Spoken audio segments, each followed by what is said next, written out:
counting or not counting gang violence? Great. Not counting gang violence. Great.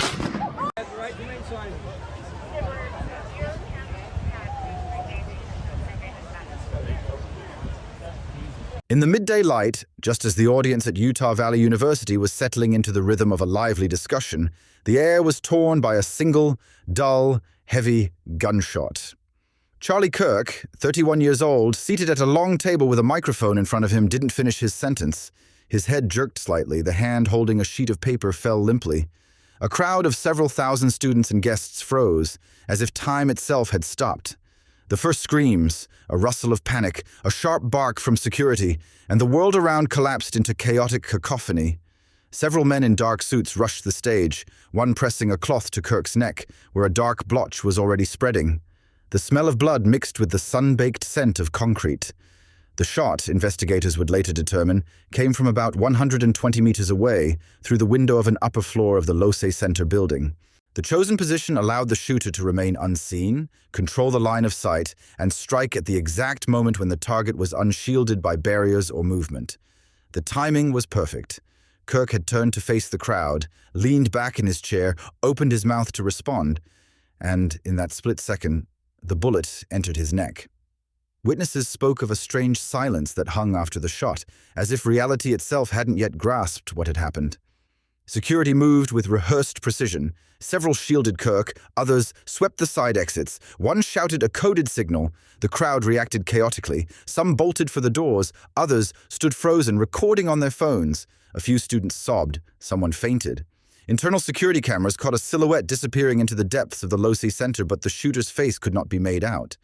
Kirk was loaded onto a stretcher and rushed to an emergency vehicle, its doors slamming shut with a hollow metallic thud.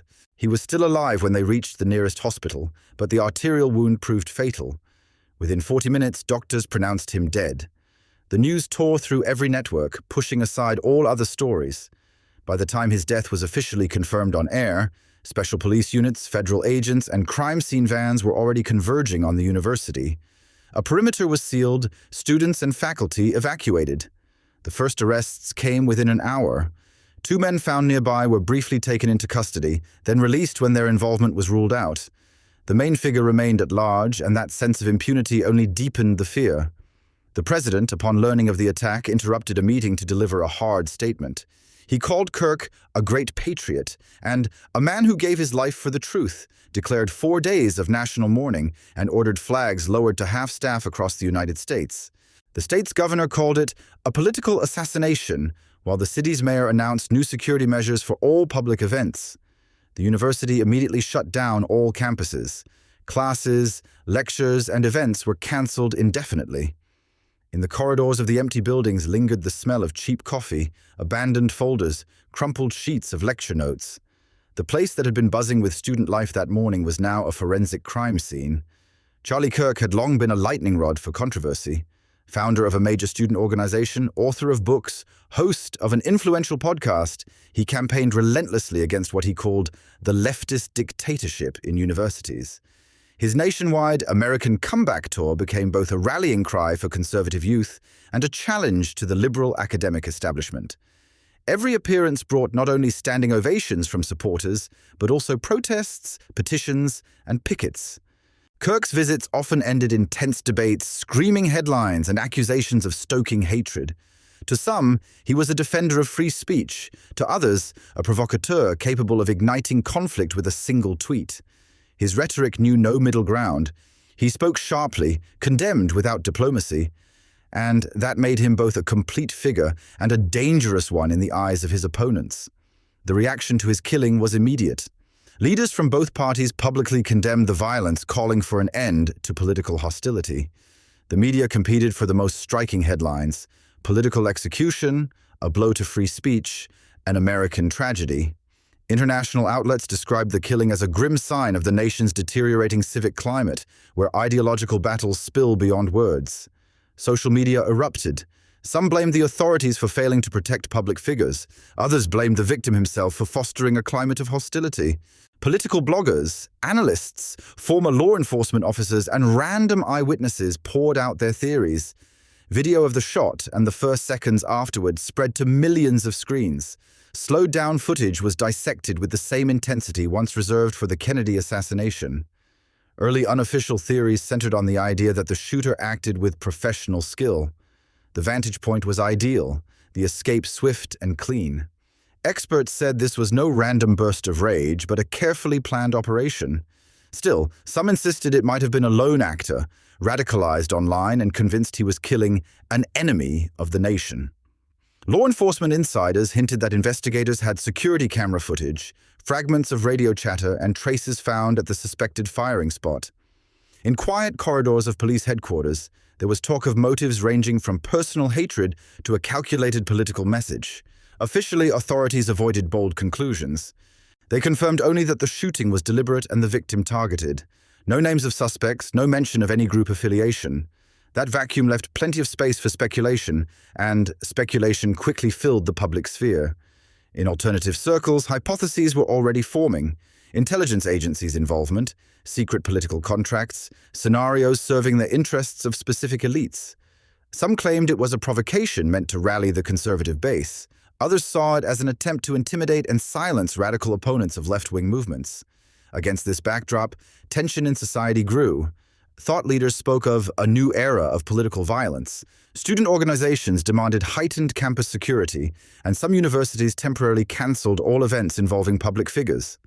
Politicians began discussing new laws regulating rallies, lectures, and speaking engagements.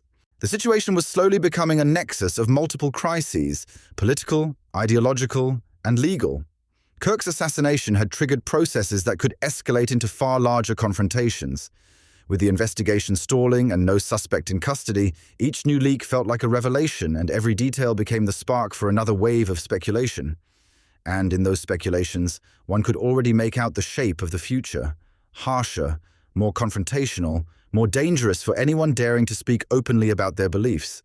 In the first 24 hours after the killing, not only federal agencies but also specialists working for private clients joined the case.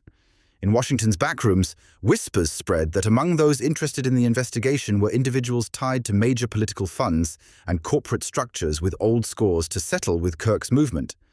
Some sources claimed crisis communications consultants had arrived on scene, the kind who show up when there's a need to steer the media wave, shift narratives, and seed convenient versions of events. On the evening of the second day, the state's governor delivered an address saying, "This attack was not just on a man, but on the very fabric of the nation." His words were broadcast on every major network, but the reaction was divided. Some saw genuine outrage, others a calculated political move that would be used to justify tighter control. Meanwhile, online, new footage began to emerge, shot from other points on campus, showing a figure in dark clothing carrying what looked like a long case. These videos were quickly removed from major platforms, but copies circulated in private chats and forums. Drone photographs allegedly taken that day appeared as well, showing vantage points with a clear view of the stage. Inside the investigative team, tension grew. Some pushed for an immediate release of details to calm the public, others insisted on total silence for fear of jeopardizing operations. Rumors swirled that the evidence pointed to a more complex chain of events, that the shooter may have been only the triggerman, with others behind him perhaps from out of state. Meanwhile, memorial gatherings were held in cities across the country. In some, quiet vigils with candles. In others, heated demonstrations where slogans already carried threats toward those on the opposite side of the political spectrum. The air was heavy with a sense that balance had been lost, that retaliation was inevitable. The night of the third day brought a new revelation. Journalists learned that in the weeks before his death, Kirk had received anonymous handwritten letters warning him of the coming end and saying, "The show won't last long." These letters were never given to the police, as Kirk reportedly dismissed them as yet another attempt at intimidation. The more details emerged, the stronger the sense that this was only the opening chapter in a chain of events reaching far beyond a single investigation. Too many coincidences, too many threads leading in different directions, too many people with a vested interest in ensuring the truth never comes out. And it was that feeling, heavy, sticky, unshakable, that seemed to grip the nation. Each new day could bring not closure, but another blow. And in the shadows of the future, one could already glimpse the silhouettes of new players, ready to step onto the stage once the fresh blood on the pavement had only just begun to darken.